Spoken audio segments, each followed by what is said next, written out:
Let's hear from some people in the audience. We take calls on the Friday show via Discord. You can find the Discord at davidpakman.com/Discord. The Discord is free. It is free to join. It is free in every way, and it is how you can reach me.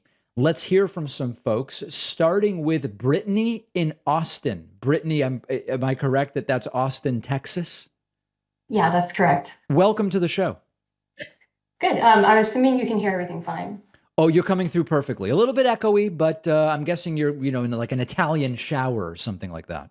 Echoey, that's really weird. Okay, well, I know you stated that many times you believe the Justice Department should prosecute Donald Trump if the evidence points to illegal behavior. Sure. But I worry about a scenario where they do prosecute, but ultimately the evidence just isn't sufficient enough to convict, and how the end result could play out negatively for Americans. So, like, if Donald Trump is accused of crimes that ultimately result in a lack of conviction for those crimes, I think this could be potentially catastrophic because right now, with the work from the January 6th Commission, while Donald Trump isn't formally convicted of anything, we all know know and understand his role in attempting to subvert a democratic election.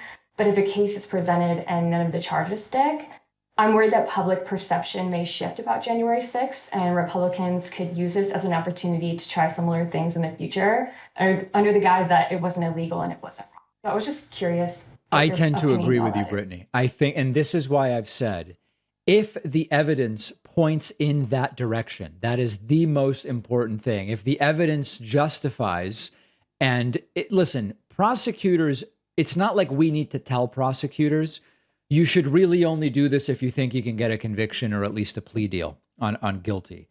That's how prosecutors operate. They understand that. And sometimes it's to a fault. And sometimes cases aren't prosecuted because prosecutors have limited time, limited resources, and they want to get wins. So that's a known issue.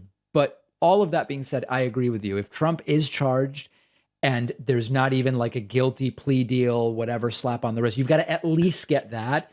If you don't get that, if you have an acquittal or charges are dropped, it is an absolute and total disaster. They will use it for a decade and it will set everything good back for a very long time and put at risk future elections, as you astutely point out.